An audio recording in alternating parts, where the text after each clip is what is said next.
खास खबर के सह प्रायोजक हैं MDH देगी मिर्च का तड़का, अंग अंग फड़का। MDH देगी मिर्च। નમસ્કાર, હું છું હિના અને આપ જોઈ રહ્યા છો ઇન્ડિયા ન્યૂઝ ગુજરાતનું ખાસ બુલેટિન આપણું સુરત। સમાચારની શરૂઆત કરતા પહેલા એક નજર કરીશું આજની હેડલાઇન્સ પર। એમએલએ કુમાર કાનાણીએ ભાજપના કાર્યકરોને ચેતવ્યા, લોકોને સાચી વાત સમજાવવામાં આપણે કાચા પડ્યા। આરટીઈ અને આરોગ્ય યોજનાઓ લોકો સુધી ન પહોંચી, વિરોધ પક્ષ પર ગેરમાર્ગે દોરવાનો આરોપ।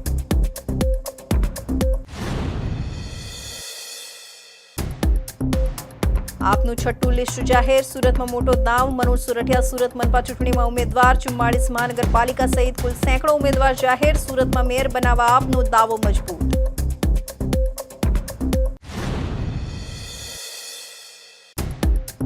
કપાસ પર 11% આયાત ડ્યુટી યથાવત રાખવાની માંગ। ખેડૂતો આગેવાને નાણામંત્રીને લખ્યો પત્ર, આયાત ડ્યુટી હટે તો ખેડૂતોને નુકસાનની ભીતિ। સસ્તો વિદેશી કપાસ સ્થાનિક ભાવ ઘટાડશે।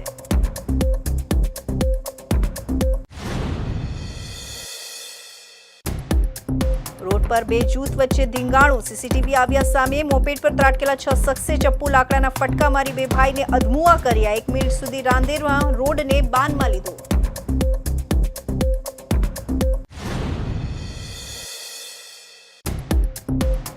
અને સગીરાનું અપહરણ કરી દુષ્કર્મ ગુજારનાર શખ્સ 2 મહિને ઝડપાયો। આરોપી સગીરાને લઈને મધ્યપ્રદેશ નાસી જવાની ફિરાકમાં હતો। પોલીસે ફિલ્મી ડબે ઓપરેશન પાર પાડી દબોચ્યો।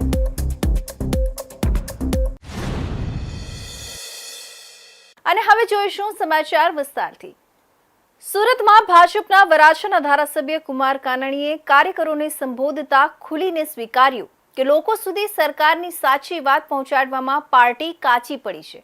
તેમણે જણાવ્યું કે રાઇટ ટુ એજ્યુકેશન હેઠળ લાખો બાળકો પ્રાઇવેટ શાળામાં મફતમાં ભણે છે અને આરોગ્ય સેવાઓમાં પણ લોકો પાસેથી પૈસા લેવામાં આવતા નથી, છતાં આ બાબતો લોકો સુધી પહોંચાડી શકાઈ નથી।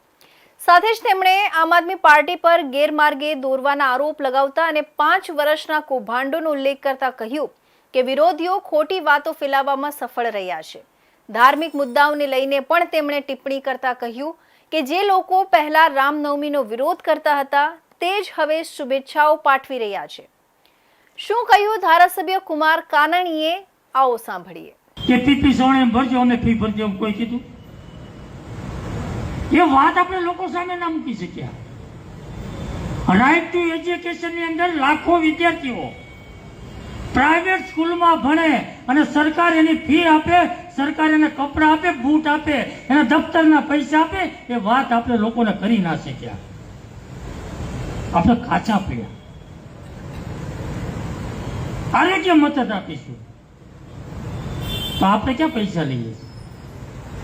આપણા હેલ્થ સેન્ટર, આપણી સ્મીમેર, આપણી સિવિલ આરોગ્ય મફત જ છે।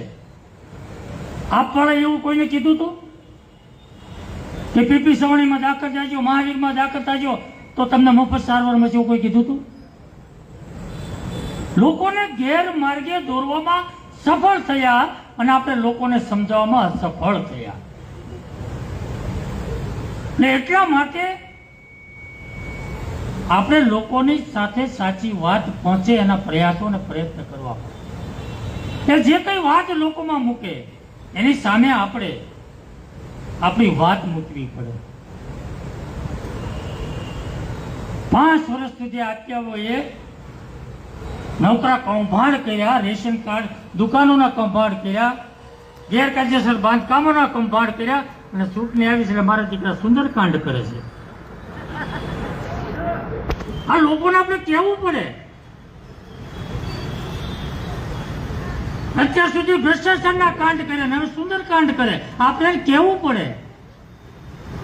રામ મંદિરનો વિરોધ કર્યો, 370ની કલમનો વિરોધ કર્યો,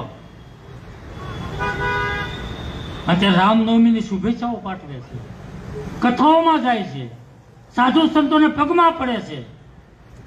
આવા કાચિંડાઓને ઓળખવા માટેનો પ્રયાસ લોકોએ કરવો જોઈએ। એ વાત આપણે લોકો સાથે કરવી, લોકોને સાચી વાત સમજાય એવી વાત કરવી પડે આપણે। ગુજરાતમાં સ્થાનિક સ્વરાજ્યની ચૂંટણીને લઈને રાજકીય ગરમાવો વધ્યો છે। 26 એપ્રિલે યોજાનારી ચૂંટણી પહેલા તમામ પક્ષો ઉમેદવારો જાહેર કરવાની દોડધામમાં લાગી ગયા છે। આ વચ્ચે આમ આદમી પાર્ટીએ પોતાની 6ઠ્ઠી યાદી જાહેર કરી। સુરતમાં મહત્વપૂર્ણ દાવ ચલાવ્યો છે. પાર્ટીએ પ્રદેશના મહામંત્રી મનોજ સોરઠિયાને સુરત મહાનગરપાલિકાની ચૂંટણી માટે મેદાનમાં ઉતાર્યા છે.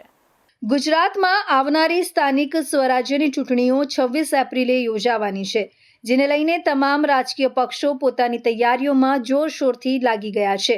ભાજપ તરફથી ઉમેદવારો નક્કી કરવાની પ્રક્રિયા રાજ્યભરમાં તેજ બની છે અને વિવિધ જિલ્લા તથા શહેરોમાં મોટી સંખ્યામાં દાવેદારો નોંધાયા છે. આ વચ્ચે આમ આદમી પાર્ટીએ પણ ચૂંટણીને લઈ પોતાની ગતિવિધિઓ ઝડપી બનાવી છે. પાર્ટીએ આજે 7 એપ્રિલે બપોરે ઉમેદવારોની 6ઠ્ઠી યાદી જાહેર કરી છે, જેમાં મહાનગરપાલિકા માટે 44, નગરપાલિકા માટે 82, જિલ્લા પંચાયત માટે 58 અને તાલુકા પંચાયત માટે 213 ઉમેદવારોની જાહેરાત કરવામાં આવી છે. ખાસ કરીને સુરતની રાજનીતિમાં આપે મહત્વપૂર્ણ નિર્ણય લીધો છે. પાર્ટીએ પોતાના પ્રદેશના મહામંત્રી અને મજબૂત સંગઠનકાર મનોજ સોરઠિયાને સુરત મહાનગરપાલિકાની ચૂંટણી માટે ઉમેદવાર તરીકે જાહેર કર્યા છે. આ અંગે પ્રદેશ પ્રમુખ ઈસુદાન ગઢવીએ સત્તાવાર જાહેરાત કરી હતી. ઈસુદાન ગઢવીએ જણાવ્યું કે અરવિંદ કેજરીવાલ સહિત પ્રદેશની સંપૂર્ણ ટીમે ચર્ચા વિચારણા બાદ મનોજ સોરઠિયાને મેદાનમાં ઉતારવાનો નિર્ણય કર્યો છે.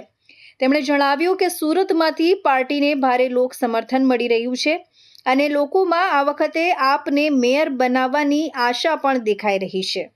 ગઢવીએ વધુમાં કહ્યું કે પાર્ટી સારા ભણેલા ગણેલા મહેનતુ અને પ્રજાના કામમાં લાગેલા ઉમેદવારોને આગળ લાવી રહી છે.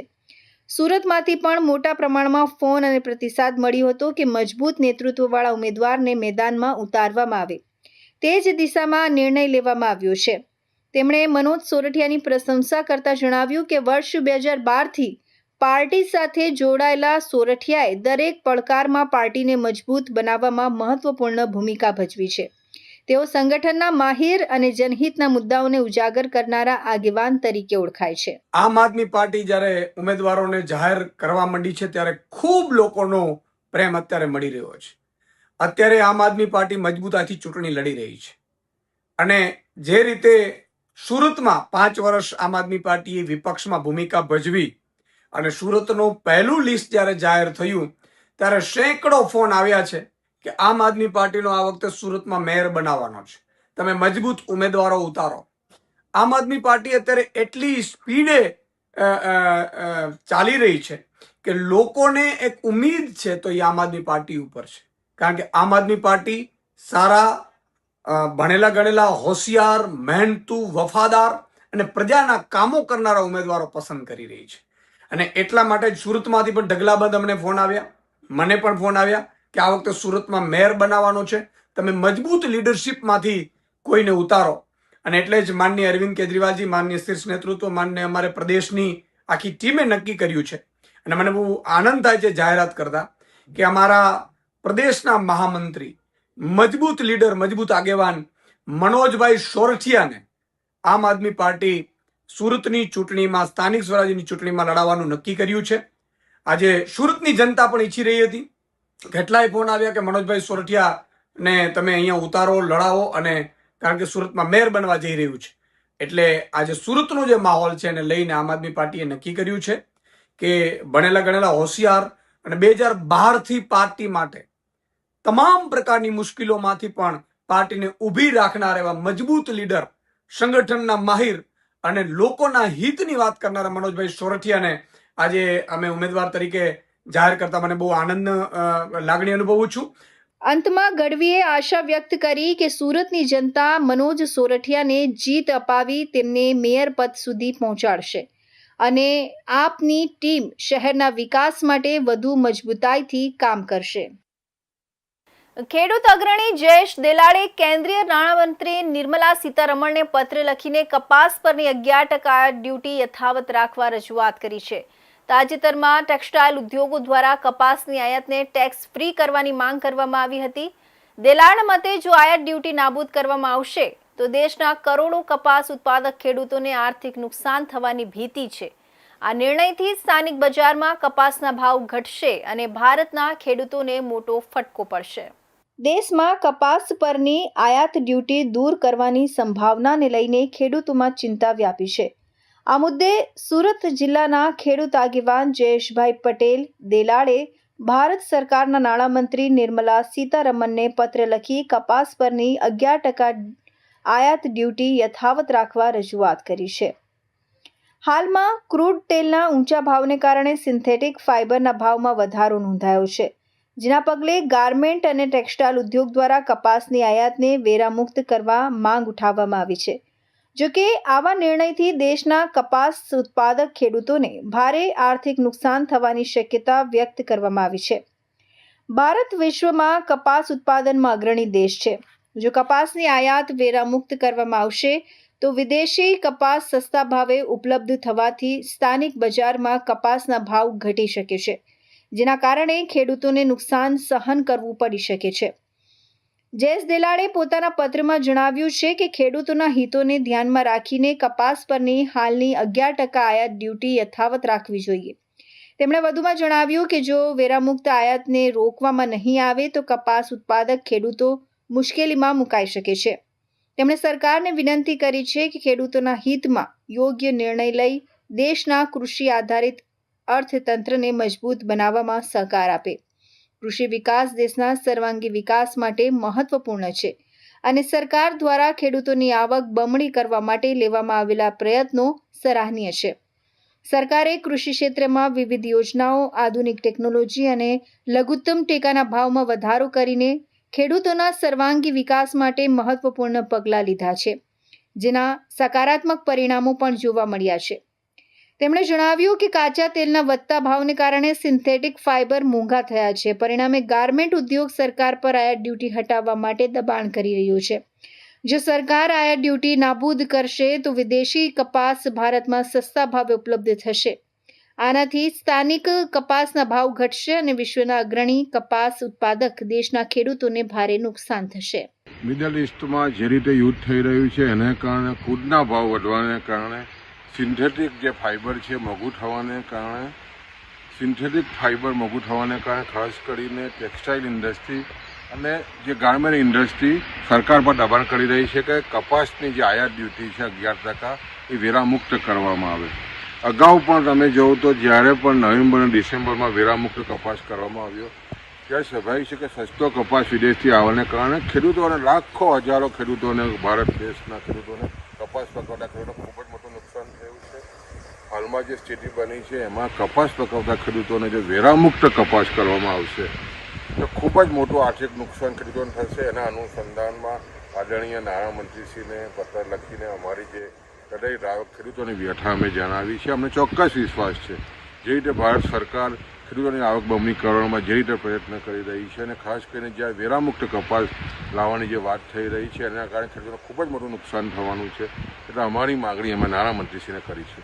પત્રમાં દેલાડે સરકારના ખેડૂતલક્ષી અભિગમની પ્રશંસા કરતા જણાવ્યું કે કેન્દ્ર સરકારે લઘુત્તમ ટેકાના ભાવમાં સતત વધારો કરીને અને વિવિધ યોજનાઓ દ્વારા ખેડૂતોની આવક બમણી કરવાના સકારાત્મક પ્રયાસો કર્યા છે.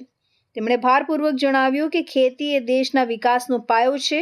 ખેડૂતોના હિતમાં 11% ઇમ્પોર્ટ ડ્યુટી જારી રાખવી જોઈએ, જેથી તેમને તેમની મહેનતનું યોગ્ય વળતર મળી રહે. તો હવે સમય છે એક વિરામનો.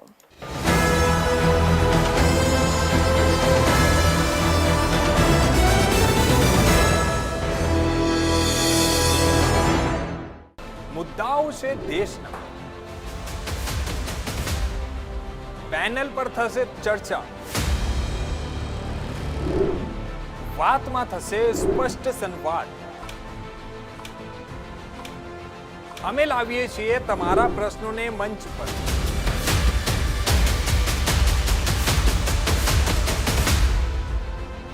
કેમ કે સમસ્યા તમારી, લડત તમારી. જુઓ મારી સાથે ફક્ત इंडिया न्यूज गुजरात पर.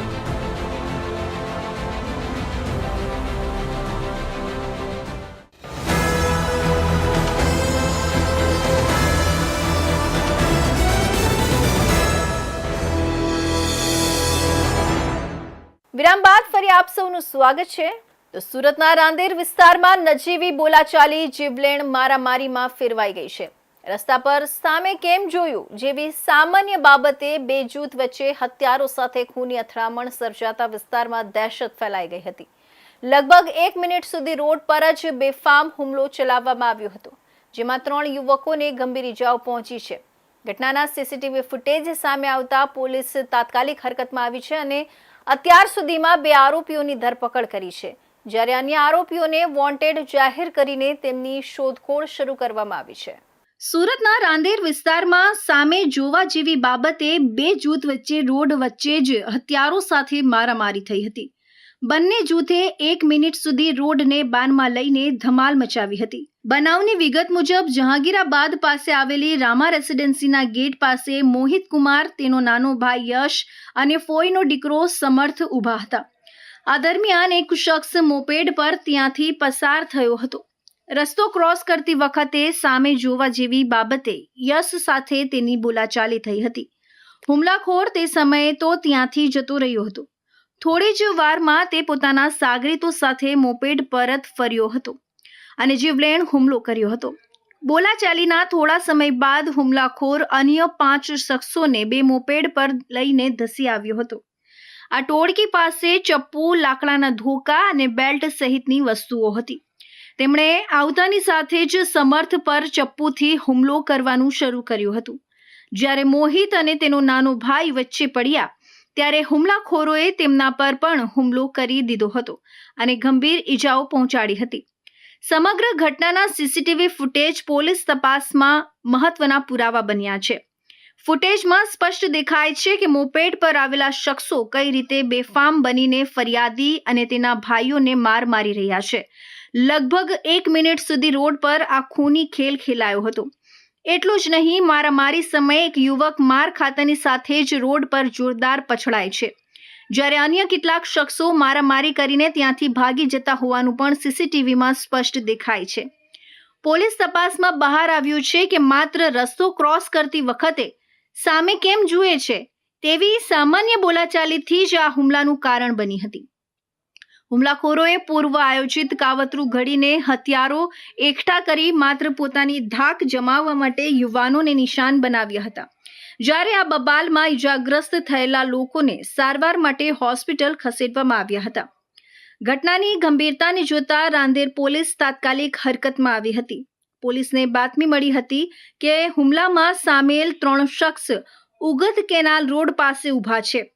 આ બાતમીના આધારે પોલીસે દરોડો પાડીને અનિલ કુમાર ઉર્ફે રોની ભટ્ટ અને સાહિલ પવારની ધરપકડ કરી છે, જ્યારે તેમની સાથે રહેલા કાયદાના સંઘર્ષમાં આવેલા એક બાળ કિશોરની પણ અટકાયત કરી લેવામાં આવી હતી.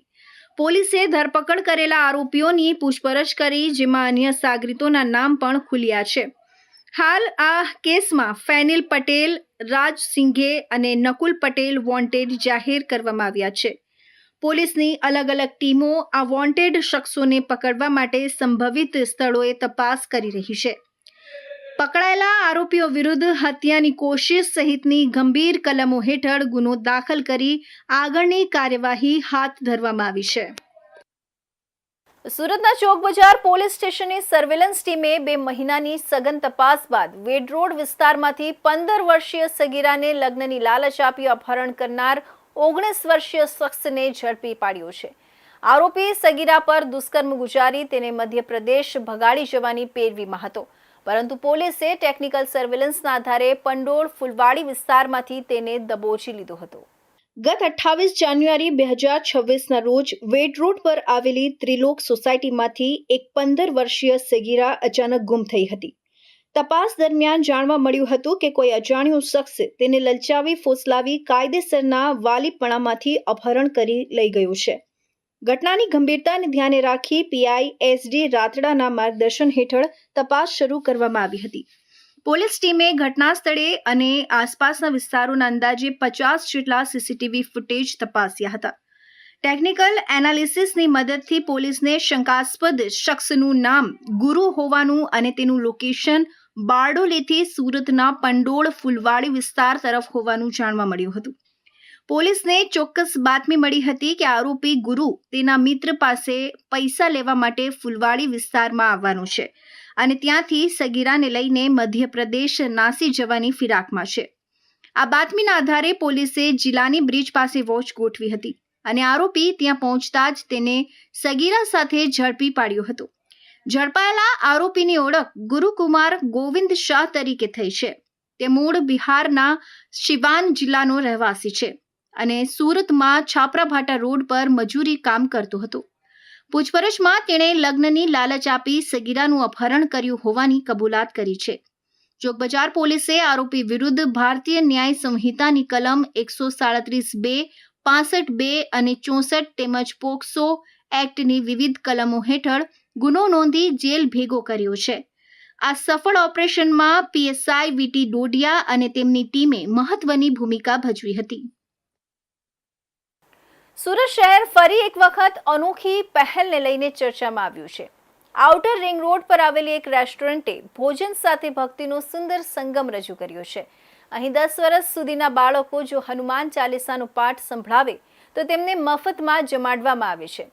બાળકોમાં સંસ્કાર અને ધાર્મિક જાગૃતિ વધારવાના હેતુથી શરૂ કરાયેલી આ પહેલને લોકોનો સારો પ્રતિસાદ મળી રહ્યો છે. સુરત શહેર તેની ટેક્સટાઇલ અને ડાયમંડ ઇન્ડસ્ટ્રી સાથે સાથે તેની સમુદ્ર ખાણીપીણીની સંસ્કૃતિ માટે પણ જાણીતું છે. કાશીનું મરણ અને સુરતનું જમણ જેવી કહેવતને સાકાર કરતા આ શહેરમાંથી હવે એક અનોખી અને પ્રેરણાદાયક પહેલ સામે આવી છે. શહેરના આઉટર રિંગ રોડ પર આવેલી એક રેસ્ટોરન્ટે ભોજન સાથે ભક્તિનું અનોખું સંયોજન રજૂ કરીને લોકોનું ધ્યાન ખેંચ્યું છે. આ રેસ્ટોરન્ટે 10 વર્ષ સુધીના બાળકો માટે ખાસ સ્કીમ શરૂ કરી છે, જેમાં જે બાળક હનુમાન ચાલીસાનો પાઠ મોડેથી સંભળાવે છે તેને મફતમાં ભોજન પીરસવામાં આવે છે. રેસ્ટોરન્ટમાં આ અંગે સ્પષ્ટ બોર્ડ પણ લગાવવામાં આવ્યું છે, જે બાળકો અને વાલીઓને આકર્ષે છે. આ પહેલનો મુખ્ય હેતુ બાળકોને પોતાના ધર્મ, સંસ્કૃતિ અને સંસ્કારો સાથે જોડવાનો છે. આજના ડિજિટલ યુગમાં જ્યાં બાળકો મોબાઈલ અને પાશ્ચાત્ય સંસ્કૃતિ તરફ વધુ આકર્ષાઈ રહ્યા છે, ત્યારે આ પ્રયાસ દ્વારા તેમને ભારતીય પરંપરાઓ તરફ વાળવાનો પ્રયાસ કરવામાં આવી રહ્યો છે. રેસ્ટોરન્ટમાં આવતા બાળકો માટે ખાસ વાતાવરણ પણ તૈયાર કરવામાં આવ્યું છે. ભોજન પહેલા બાળકોનું તિલક કરીને સ્વાગત કરવામાં આવે છે અને તેમને જય શ્રી રામ લખેલો ખેસ પહેરાવવામાં આવે છે. ત્યારબાદ બાળકો શ્રદ્ધાભાવથી હનુમાન ચાલીસાનો પાઠ કરે છે, જેના કારણે સમગ્ર વાતાવરણ ભક્તિમય બની જાય છે. પાઠ પૂર્ણ થયા બાદ બાળકોને સન્માનપૂર્વક બેસાડી ભોજન કરાવવામાં આવે છે. આ પહેલને કારણે રેસ્ટોરન્ટમાં બાળકો અને વાલીઓનો ઉત્સાહ નોંધપાત્ર રીતે વધ્યો છે. ઘણા માતા-પિતા પણ આ પહેલને વખાણતા કહે છે કે આ બહાને બાળકો રમતમાં અને ઇનામની લાલચમાં પણ હનુમાન ચાલીસા શીખી રહ્યા છે, જે સારા સંસ્કારોના વિકાસ માટે મહત્વપૂર્ણ છે. 10 વર્ષથી નાના બાળકોને જે પણ બાળક હનુમાન ચાલીસા મોઢે બોલી જાય તો આપણે એને કોઈ પણ આઈટમ બાળકને ભરપેટ જમાડીએ છીએ.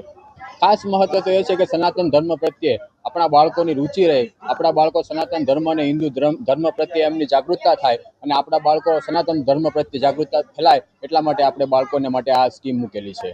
ખૂબ જ આનંદ થાય છે અમને કે નાના નાના બાળકો હનુમાન ચાલીસા બોલે છે અને બહુ જ બાળકો તમે જોઈ રહ્યા છો એ પ્રમાણે ઘણા બધા બાળકો અહીંયા રોજના 10, 15, 20 બાળકો પણ આપણે ત્યાં જમે છે અને હનુમાન ચાલીસા મોઢે બોલે છે. અમને ખૂબ જ આનંદ થાય છે કે જે આપણા ધર્મ પ્રત્યે બાળકોની રુચિ છે અને બાળકો આનંદથી જમે છે. જે પણ બાળક મોઢે હનુમાન ચાલીસા બોલી જાય છે, 10 વર્ષથી નાનું બાળક હોય એને આપણી પાસે 400 આઈટમ છે, કાઠિયાવાડી, પંજાબી, ગુજરાતી, એમાંથી એમને જે પણ જમવું હોય, જે એમને મજા આવે આપણે એમને ફ્રીમાં જમાડીએ છીએ.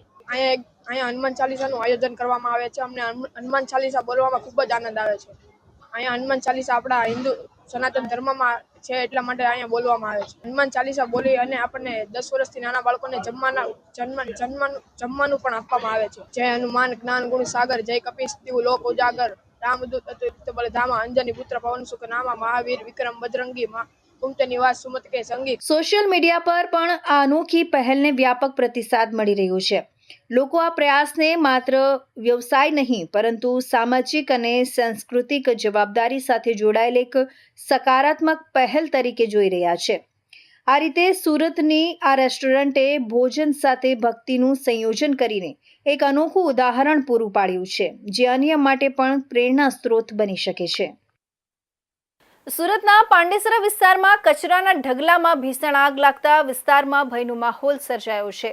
ઘટનાની જાણ થતાં જ ફાયર બ્રિગેડ તાત્કાલિક ઘટના સ્થળે પહોંચી આગ પર કાબુ મેળવવા કામગીરી શરૂ કરી છે. સદનસીબે આ બનાવમાં કોઈ જાનહાનિ થઈ નથી, જ્યારે આગ લાગવાનું કારણ હજુ સ્પષ્ટ થયું નથી. સુરત શહેરના પાંડેસરા વિસ્તારમાં વેસ્ટેજ કચરાના ઢગલામાં ભીષણ આગ લાગવાની ઘટના સામે આવી છે. આગ લાગતા જ આસપાસના વિસ્તારમાં ધુમાડાના ગોટા ફેલાઈ જતા અફરાતફરીનો માહોલ સર્જાયો હતો.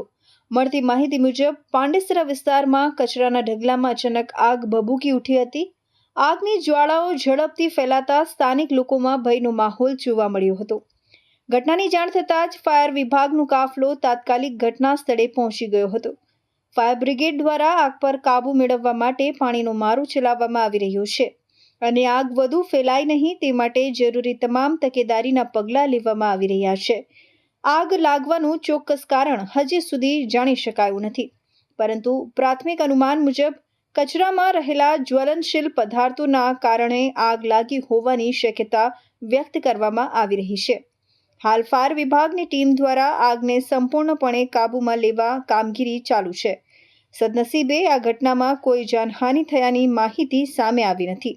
પોલીસે પણ સ્થળ પર પહોંચી આગળની તપાસ હાથ ધરી છે. સુરત રેલવે સ્ટેશન પરથી નશીલા પદાર્થોની હેરાફેરીનો મોટો ભાંડાફોડ થયો છે.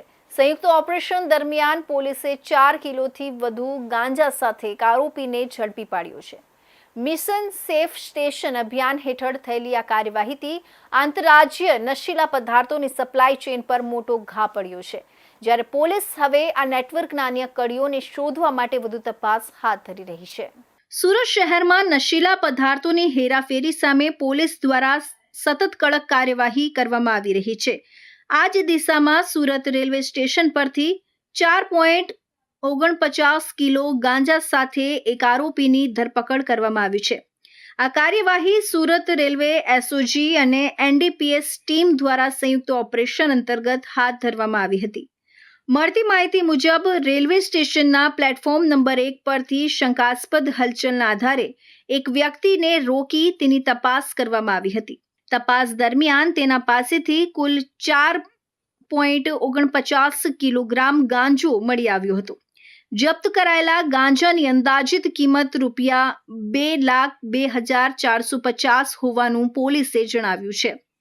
ઝડપાયેલા આરોપીની ઓળખ જીતુ શાહુ તરીકે થઈ છે, જે ઓડિશા રાજ્યના ગંજામ જિલ્લાનો રહેવાસી છે અને વ્યવસાયે ખેતી કામ કરે છે. પ્રાથમિક પૂછપરછમાં સામે આવ્યું છે કે ગાંજાની હેરાફેરી માટે સુરત આવ્યો હતો. આ સમગ્ર કાર્યવાહી મિશન સેફ સ્ટેશન અભિયાન અંતર્ગત કરવામાં આવી છે, જેનો મુખ્ય હેતુ રેલવે સ્ટેશનોને નશીલા પદાર્થોની હેરાફેરીથી સુરક્ષિત બનાવવાનો છે. આંતરરાજ્ય સ્તરે ચાલી રહેલી નશીલા પદાર્થોની સપ્લાય ચેઇન તોડવા માટે પોલીસ દ્વારા વિશેષ ડ્રાઈવ પણ ચલાવવામાં આવી રહી છે. આ બનાવ અંગે સુરત રેલવે પોલીસ સ્ટેશનમાં એનડીપીએસ એક્ટની કલમ 8C, B અને 29 હેઠળ ગુનો નોંધી વધુ તપાસ હાથ ધરવામાં આવી છે. પોલીસ દ્વારા આરોપી પાસેથી મળેલી માહિતીના આધારે આ નેટવર્ક સાથે સંકળાયેલા અન્ય લોકો સુધી પહોંચવા માટે પણ તજવીજ શરૂ કરવામાં આવી છે. પોલીસના આ સફળ ઓપરેશનથી શહેરમાં નશીલા પદાર્થોની હેરાફેરી કરતા તત્વોમાં ચિંતા ફેલાઈ છે અને આવનારા સમયમાં પણ આવી કાર્યવાહી વધુ તેજ બનવાની શક્યતા વ્યક્ત કરવામાં આવી રહી છે. તો આ હતા ઇન્ડિયા ન્યૂઝ ગુજરાતના ખાસ બુલેટિન, આપણું સુરતના મહત્વના સમાચાર. નવા સમાચાર સાથે ફરી મળીશું. ત્યાં સુધી જોતા રહેજો ઇન્ડિયા ન્યૂઝ ગુજરાત.